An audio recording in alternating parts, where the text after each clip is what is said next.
All right, everyone, thanks for joining us today. We'll go over a few housekeeping items before we get started. As you can tell, this is a Zoom webinar, so you'll have to raise your hand to get into the queue for questioning. We'll have a recording out once this is over with, hopefully within about 10-15 minutes after we end. We'll have Carlos Bocanegra go first, and then we'll have Coach Pineda just a few minutes after Carlos wraps up. If you have any other questions in the meantime, feel free to join out. We're going to start with an opening statement from Carlos, and then we'll go to questions. Again, you'll need to hit the raise hand icon to get in. So Carlos, we'll turn it over to you when you're ready. Thanks, Chris. Thanks everybody for coming. So yeah, just want to start off with a few words, but we're obviously disappointed with how the season went for us. We're always looking to compete for trophies, for sure make the playoffs. So in the end, it became a disappointing season for us. We felt good coming into this year with how the season went last year at the end of the year, finishing tied for fourth. We were tied for the most points in the second half of the season, and being able to build on that in the offseason, bringing in a little bit more veteran presence with Ozzy, at left back, more of a veteran with Andrew Grootman, a little bit more grit, defensively solid, being able to add Dom up top with a veteran presence as well. And so we felt really good about our preseason and the pieces we were able to add, as well as Thiago Almada to add a little bit more quality up top. So unfortunately, how the season went, we couldn't overcome our injuries.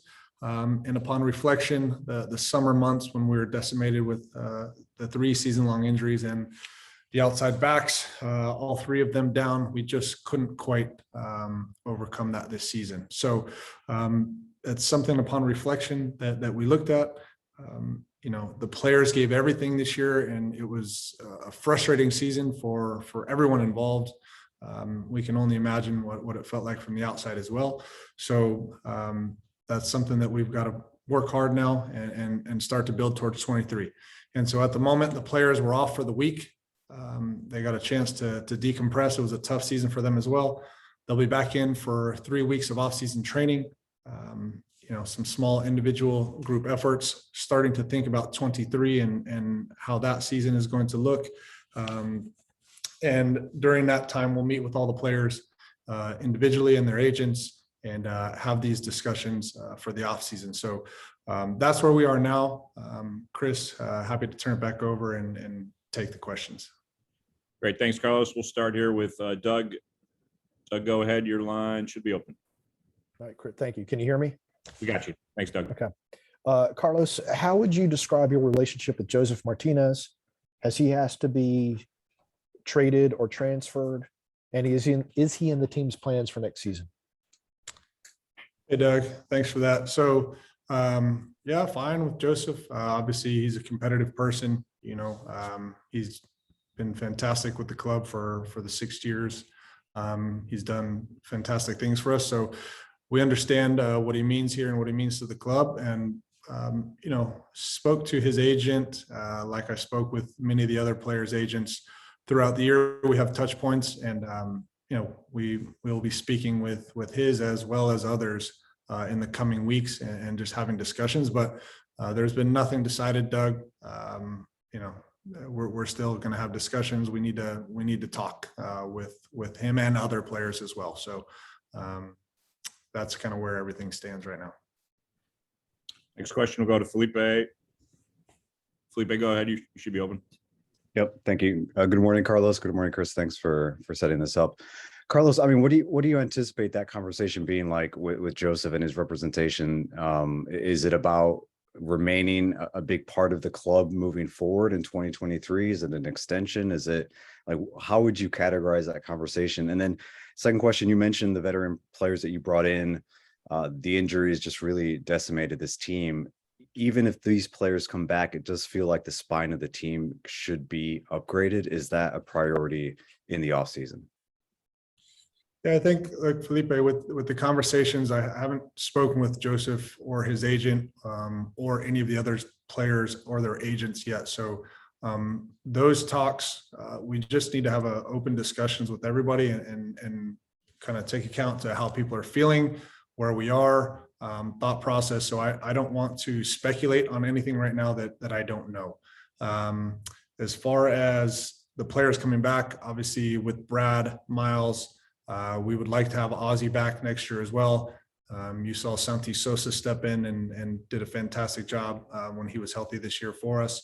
So we feel pretty good about that.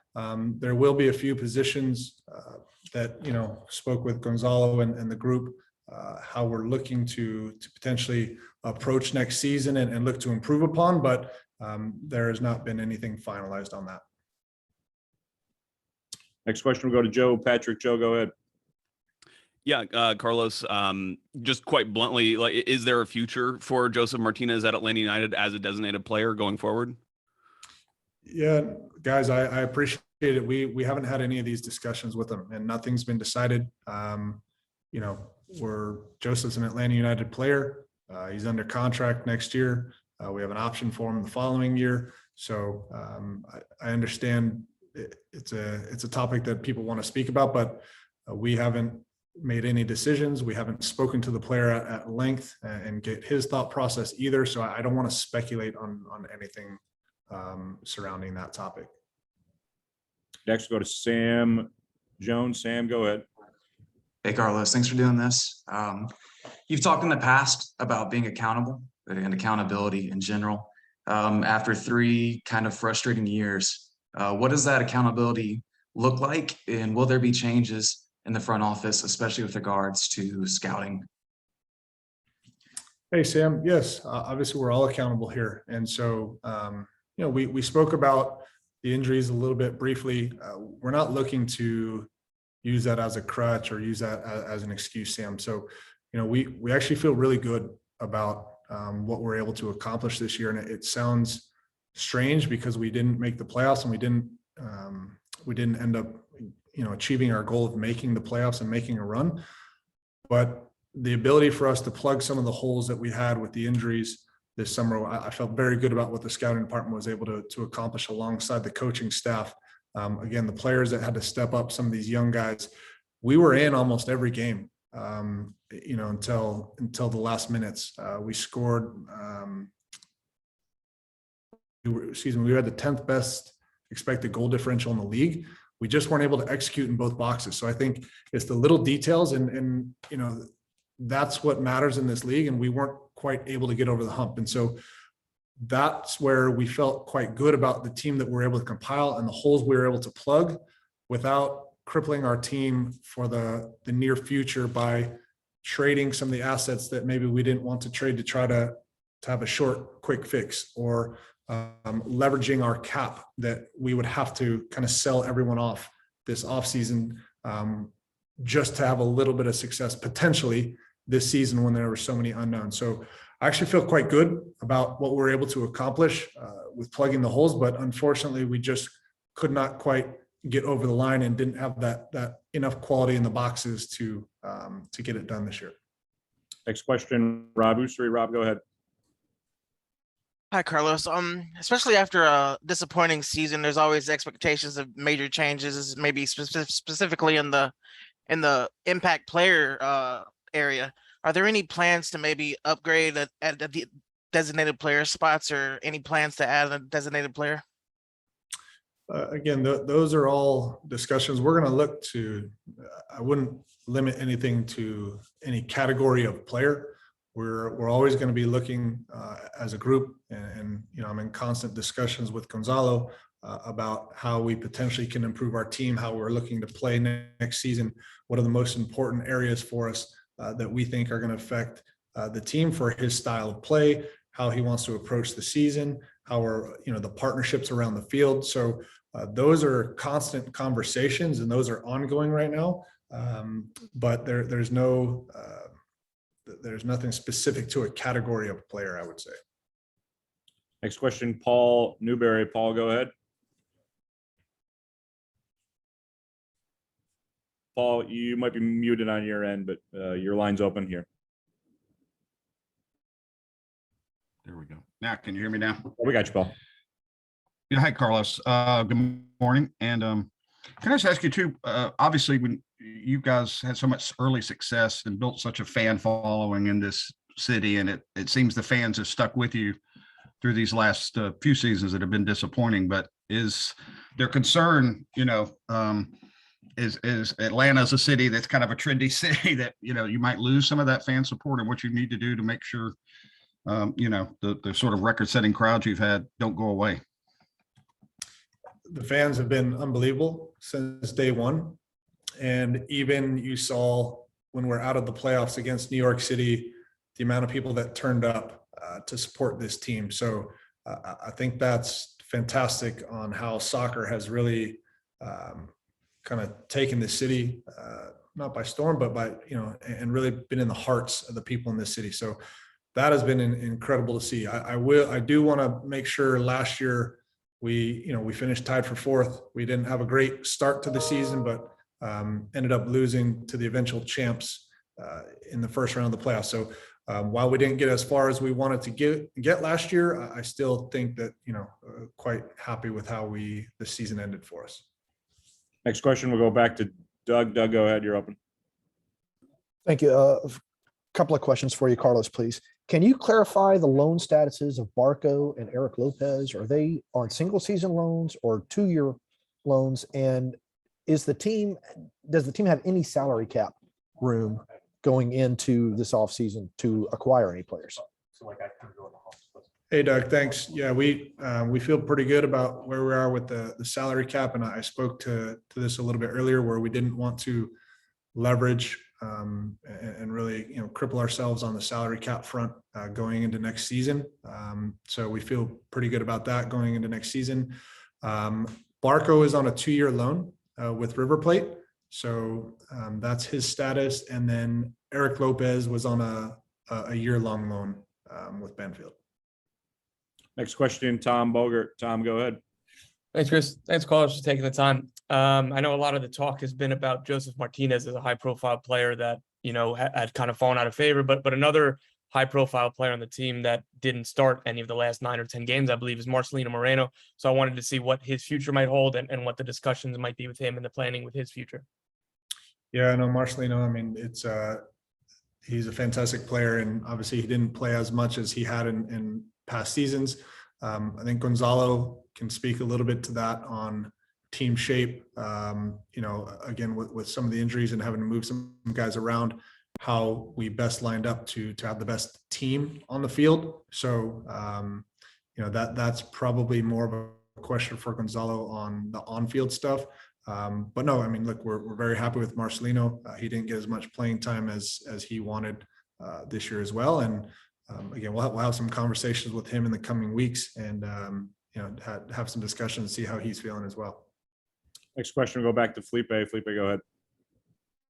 Thanks. 2 questions, Carlos. One, last week, Gonzalo was asked about his future here in Atlanta, just if he's coming back and what his status is, and he asked the reporter to ask you. So can you just talk about why is his future, if it's in doubt, why is it in doubt? If it's not, what is Gonzalo looking like heading into 2023? What is his contract status like?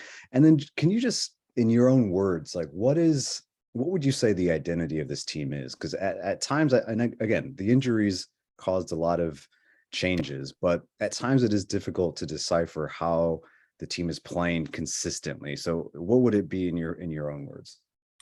Yeah, I'm not sure about the first question with Gonzalo's status. I'm not sure if that was in question or where that came from.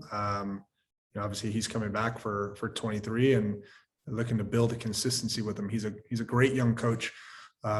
He's had a tough run of it this year with what he's had to deal with. But the amount of detail and attention to detail, the preparation, the work that him and his staff put in. He's a really, really bright young coach, and we're looking to build continuity with him, get some more of his guys in the building. Again, these conversations we're having about what the team looks like next year, having him be able to stamp some more of his authority on there. But I would agree with you, Felipe. It was difficult to assess the team this year because we had so many different changes. And when we're evaluating, these are conversations that we had internally that, The partnerships on the field matter. How we advance the ball forward to get it into the attacking zones, that matters. How we defend in transition. When Brooks Lennon goes, does Miles slide out and cover behind him? Being able to find Ozzie as a pivot, being able to find Sosa as a pivot to advance the ball. Can we keep Thiago a bit higher up the field? So there was a lot of situations this year where we weren't able to assess or evaluate exactly how we wanted, and it made it challenging. The identity, what we would like to be, is an attack-minded team that is creating a lot of chances, a lot more than the opponents, be exciting and on the front foot. And so whether that's dominating possession, pressing teams and pinning them in their end and not letting them out, that is what we'd like to see. It didn't happen all the time this year. We understand that, but it was interesting that we were first in shots, first and final third entries this year across the league.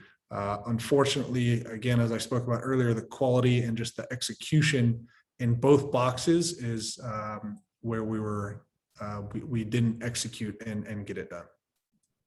We're going to end on these last three here. We're going to start with Joe Patrick, then Tom, and then Doug. Joe, start us off here.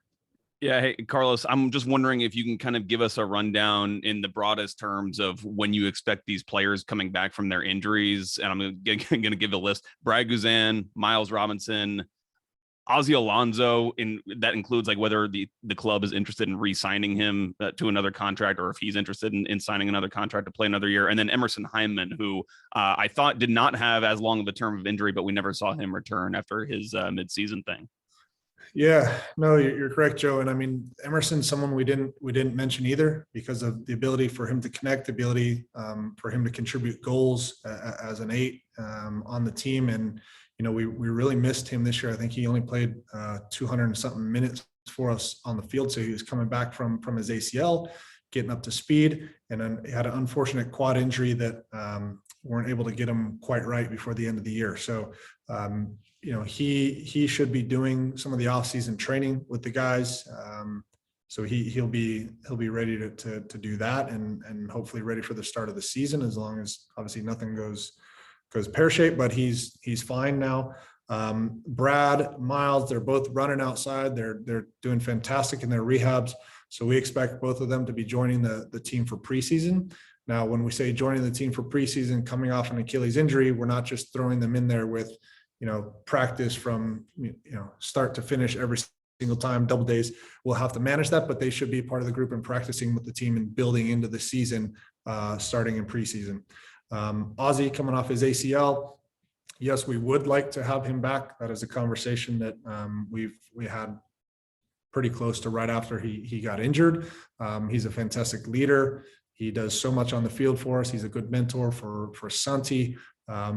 He's a winner. And so there's a lot of things that we missed without him being on the field this year. And we're hopeful that he can join at the start of preseason or just after the start of preseason to the group. So that's kind of where those guys stand at the moment. But we're really looking forward to having them back in the team next year. Last two, Tom, then Doug. Tom, go ahead.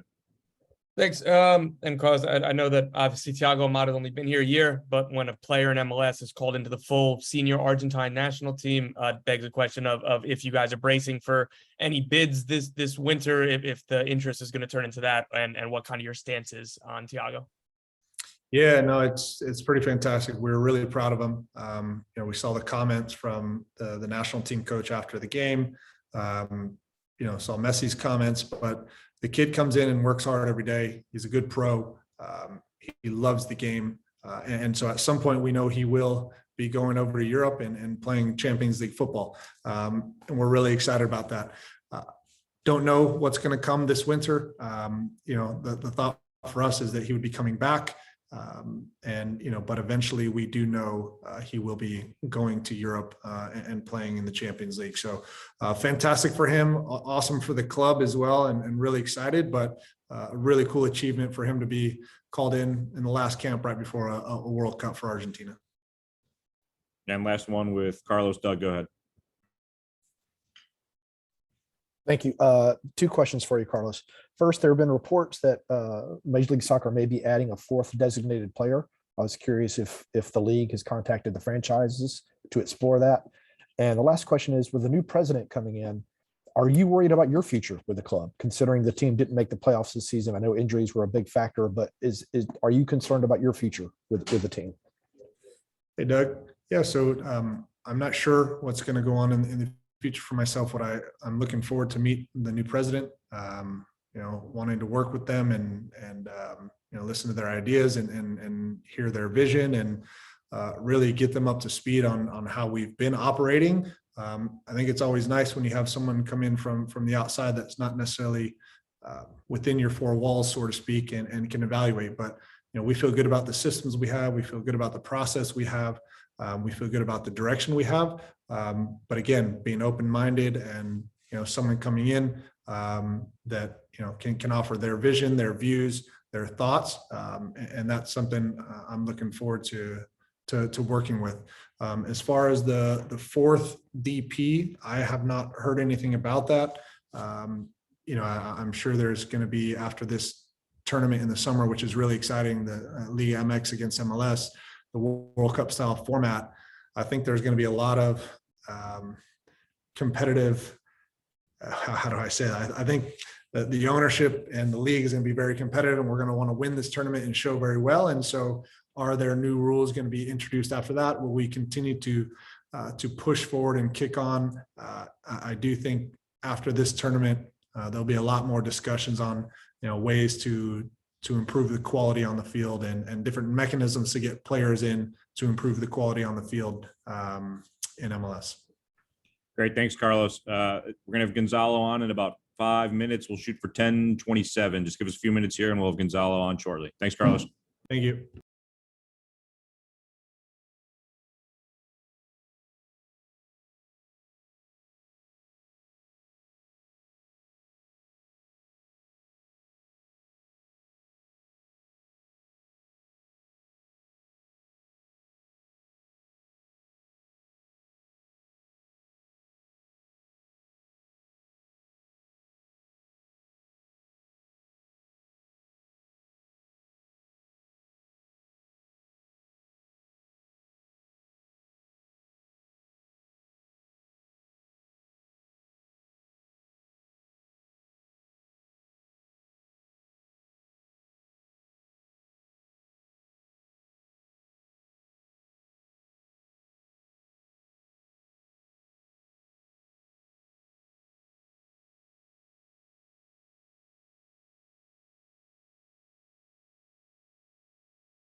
All right, thanks everyone for waiting. We'll have Gonzalo on in just a second. And once Gonzalo's on, we're going to hop right into questions. So get ready in the queue. We'll have Gonzalo on here in just a minute.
Hey, Gonzalo, can you hear us? Yes. Perfect. All right, everyone, we're going to hop right into questioning. Doug, go ahead. Your hand is open, or your line is open. My hands are open too. Hey, Coach, thanks for doing this. When we try to approach Joseph after the regular season finale, he said Pineda's over there, Bocanegra's over there. Can you explain, or what do you think he meant by that? And you described y'all's relationship at one point as still being good. Is it still good? Is it tenable? Is it salvageable going forward? Well, I cannot tell you why he said that. That's probably, you should ask him specifically why. I don't know, but I'm here, so you can ask any questions you want. And my relationship with him, I assume, is good. I mean, to be honest, yes. Obviously, we don't speak quite often as probably in the past, but I have nothing against him. I don't think he has anything against me. So in my point of view, we are good. I expect, once his role kind of changed, him being such a good competitor, not being happy about it. Yeah, I can understand that and I can take it, but I cannot say that my relationship with Joseph is bad. Next question, we'll go to Felipe. Felipe, go ahead. Line's open. Thank you, Gonzalo. Good morning. Where do you think, I mean, you've told us that you have a lot of experience in locker rooms. I know this is your first really full year as a head coach, but the experience is there in your own words, having been a player at the highest level and being an assistant in top clubs in MLS. So where do you think the relationship with Joseph has gone wrong? I know you just said you guys are fine, but you guys were developing a very close relationship at the beginning of the year. Like, how do you manage that? And is there a way forward? Well, I think is what I just said, Felipe. Once you change kind of the role of a big player like Joseph, that is going to impact a little bit in his mood. And I completely knew that, and I can understand. I can expect less from a very competitive player like Joseph, not being upset at not being a starter. So that's okay. To me, I have to manage that. But the point is, he's been very effective, and I think that's the most important part for me. Is I have to look for the whole team, and that was my decision. And well, I don't think also the relationship has gone as far as you think it's gone. I think I can very easily speak with Joseph. I have nothing to hide, and I'm here. So I don't think the relationship has been poor, bad, or anything like that. We shake hands, we talk here and there in the training sessions, and with no problems. So I think there is no major issues on that relationship, as you may think. Next question, we'll go to Joe Patrick. Joe, go ahead. Hey, Gonzalo. Well, let me start with this one. Carlos, we were just talking to Carlos, and he was saying that you guys have had conversations about, areas of the team that you want to improve, which is kind of par for the course, obviously. And I'm just kind of curious, what kind of positions or what areas of the team have you identified where you want to try to improve the team in the transfer market this offseason? Well, yes, obviously we have had conversations, and for sure we will have multiple conversations in the coming days, coming weeks about that. We have an idea, but obviously it's so early in the off season to share specifically the positions that we want to improve or we will like, because you know how the off season is, and transfer and things and stuff, and then we need to talk to players first, talk internally, have meetings about evaluation individually, collectively, per units, and we have to do a whole process of real evaluation, even though we have a very clear idea of where are those positions. But obviously there's room to change that based on the conversations with the players, based on the conversation with the coaching staff, with the front office, and we need to have those conversations before I can let you know those positions. Next question, go to Sam Jones. Sam, go ahead, you're open. Hey, Gonzalo. As we move into the offseason and the club looks to add players and bring in new players, how do you feel about the team's ability to do that effectively? In particular, how do you feel about the infrastructure of the club, especially with regards to the scouting department and the analytics department? I feel great, Sam. I feel great. I think Carlos has a very good group of people that do a great job on the scouting department. We're very confident on that. I mean, Thiago Almada is a good proof of that. He's a fantastic player that came here, impacted the game, and he's one of the probably the young players with more future in the league. So that is a proof of that. And then I think the ability that Carlos had with his group to really impact our roster after losing so many players, and with salary cap, boundaries and a salary cap league, it's hard to replace some of those big players that we lost. And we did effectively, I would say, to a very good standard. We have very good players. I'm very happy with the players I have. And for sure, the process will continue. And we are very happy collaborating with all the scouts and the people that Carlos has in his department. Next question, Paul Newberry. Paul, go ahead. Coach, good morning. And I just want to ask, I asked this of Carlos, wanted to ask you, obviously the fan support in this for this team has been so strong over the, its whole history. Do you worry that this season and the last couple of seasons not maybe living up to expectations? Do you worry, you sense any disgruntlement in the fan base? And do you worry that if you don't get this thing turned around, that kind of what this team is known for, those big crowds might start to fade away? No, I have no fear on that, Paul. I can tell you that I'm very confident in the work we do. I don't think we have done a poor job in terms of the process we have created here and the identity of the team.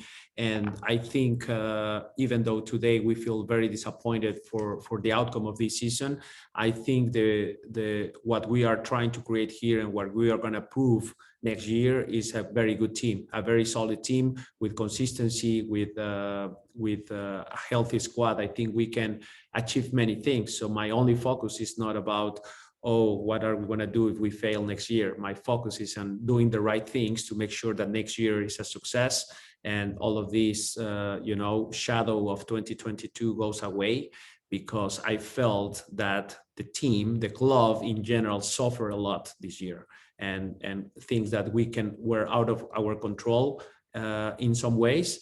And we need to come back stronger, believe in the process, believe in the culture, believe in the things that we do very well as a club, as a coaching staff. And I think the right pieces are there to create something special next year. I really believe that. If I don't believe that, probably I would quit.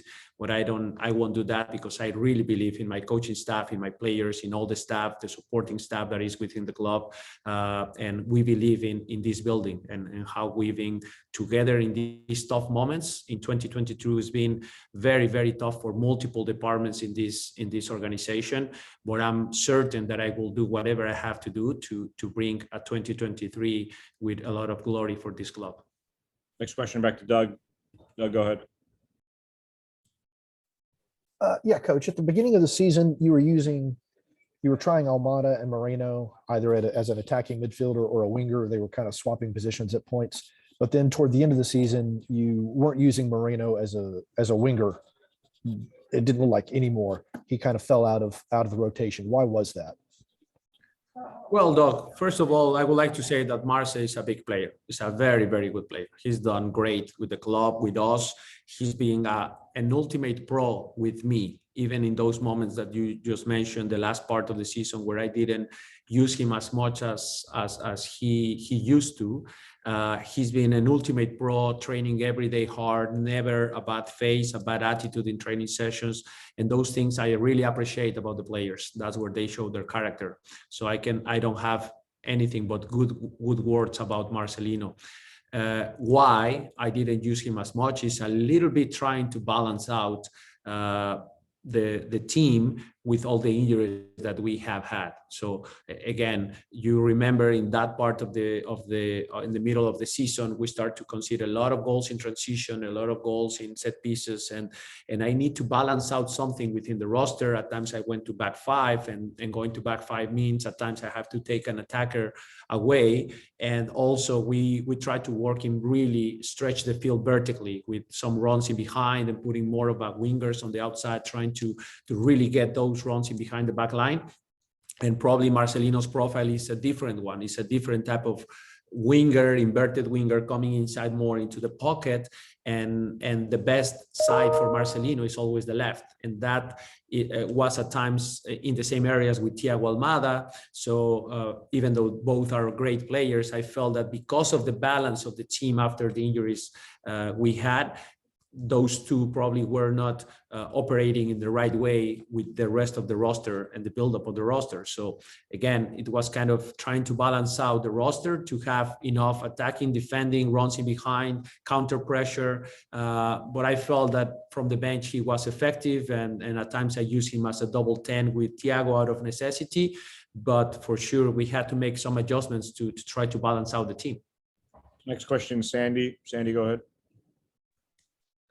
Yeah. Hey, coach, I wanted to see real quickly if you could give us an update on Brad Guzan, how his recovery is progressing and what your timeline is for when we can see him back with the team. And then quickly as a follow-up, in the back half of the season, we started to see Brad be more involved with the team. He was in the locker room, traveling, going on road trips. He gave the speech after this last match to supporters. Why is his presence so valuable to the club and with this group? Well, Sandy, thank you for the question. Brad is doing very well. I can actually update you, and him and Ossie, they are doing very, very good.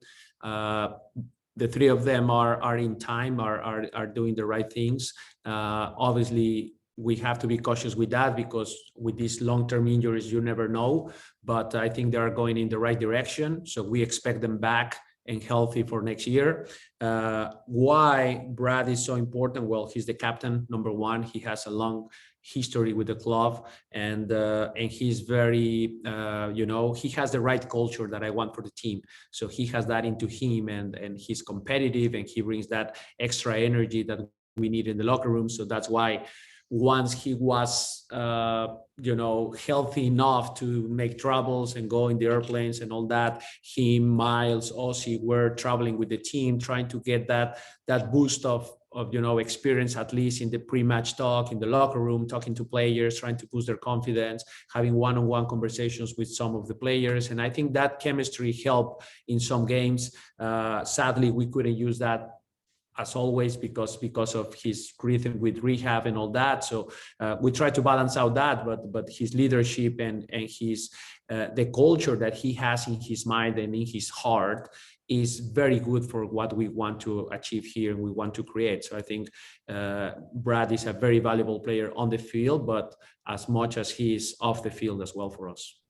Felipe, next question. Thanks. Gonzalo, you mentioned that the club has suffered a lot this year, and I think we can all agree with why that happened. How has it been for you personally? There's still a large section of the fan base that aren't convinced that perhaps that you're the right man for this job. So, winning cures everything, but how have you dealt with that sort of criticism, knowing that that's part of the job? Well, just as you said, Felipe, I think understanding when you don't win, fans, media, and even at times, yourself, you doubt a little bit. It's normal. We're humans, and we tend to be like that, black or white, especially nowadays with social media. Everything is black, everything is white. So I think that criticism is expected in any club, but it's bigger when you are in a big club like Atlanta United with high expectations, with a very high standard for the approach to every season. So I accept that. I take it. I think, again, you mentioned a little bit that you understand the how much we suffer, but at times I feel like people don't really understand how much we suffer with the injuries. And it's not just, number one is the personal aspect of it, because me seeing Brad Guzan going down for the rest of the year in a World Cup year for a guy that maybe had chances to make the World Cup, seeing a Miles Robinson, young, super talented center back, arguably the best center back the US has in this moment, and losing a World Cup because of a long-term injury is very sad. Looking at Ozzy Alonso, a veteran presence, a winner, going down, I think that was very hard for me as well. But the same with Dylan Castañeda, and the same with Justin Garces and Emerson Hitman not recovering properly, and then having a re-injury, and all the things that have happened to this team affect us in a personal level. Then you go to the quality on the field, then you go to the experience that they had in off the field in the locker room, and then you go also to the lack of consistency within the lineups and the players coming here one game, and then the next game they have to play with a different pair, and then they are playing with a different center back, and then with a different goalkeeper, and then with a different fullback. And it's not just the quality that you lose with some of the players, because everyone has quality, but it's the inconsistent lineups that we suffer a lot this year, and we had to deal with that. And again, I can tell you whatever, but I'm very proud of the players adapt to that, cruelty that we face this game. The adversity that we face in this season was major, was something I've never seen. I've never seen a team losing the 3 goalkeepers in the middle of the season. You lose the 3 goalkeepers you planned in the roster, losing the 3 fullbacks at the same time for at least 9-10 games. It's too much. It's too hard. So it's many things like that. As an example, I'm using these, but there are many things like that affect the team. So that's what I'm saying. The team suffer a lot, but I don't know if people really realize all that. But even with that, again, Felipe, we were able to achieve something, which for me is creating a culture, creating an identity, never giving up. We're one of the top 5 teams on goals in the last minutes of the games. Many games we won with those type of goals. That means we never quit, we never surrender, and that's the right mentality that I want for the team.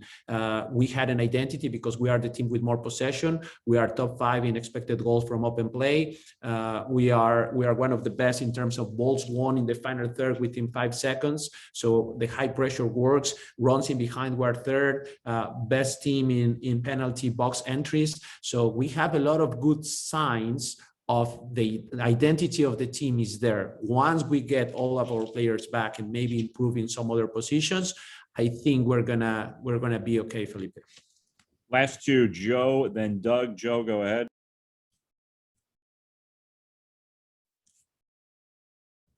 That's my fault, Joe. There we go. No problem. Gonzalo, obviously Caleb was one of those players. Caleb Wiley was one of those players who was kind of thrust into the lineup this season because of those injuries that you spoke about, got a ton of minutes. And I think he, frankly impressed fans and media. And I think you gave him lots of plaudits during the season as well. But Andrew Gutman was also one of your star players. And he came back really strong from his injury after he returned. Obviously, both of those players' natural position is that kind of left back spot. So I'm just curious for you, how you see kind of continuing Caleb's progression next season as a professional, making sure that he's able to get enough minutes on, but, also kind of having to maybe shoehorn both he and Andrew Gutman into a team at the same time. I'm not asking for, formations or whatever, but just more broad-based, how you continue Caleb's progression next season. Well, number one, yes, we are very impressed with Andrew, because that I can tell you, I didn't know Andrew before he came to Atlanta with us. I mean, I knew him from other clubs, but not personally. So I'm very impressed with the type of mentality that he has, and the type of mentality and attitude, and never giving up and always giving an extra.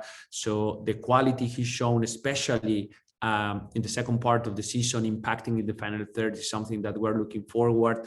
But first of all, he's a great defender. He shuts down the left side for us many times. So we're very happy with Andrew. Once I said that, we're also very impressed with Caleb. As you said, he impressed us with his attitude, with his quality in the final third. And the beauty about having someone like Caleb is, number one, he has to compete with Andrew. That's number one. He has to change his approach of being the rookie and being a 17-year-old, 18-year-old next year. So he will be there competing with Andrew in every training session, fighting for that position, trying to do better than Andrew in every training session. And that's how both of them will grow. Both of them will have competition and will try to push each other to be the best version of themselves.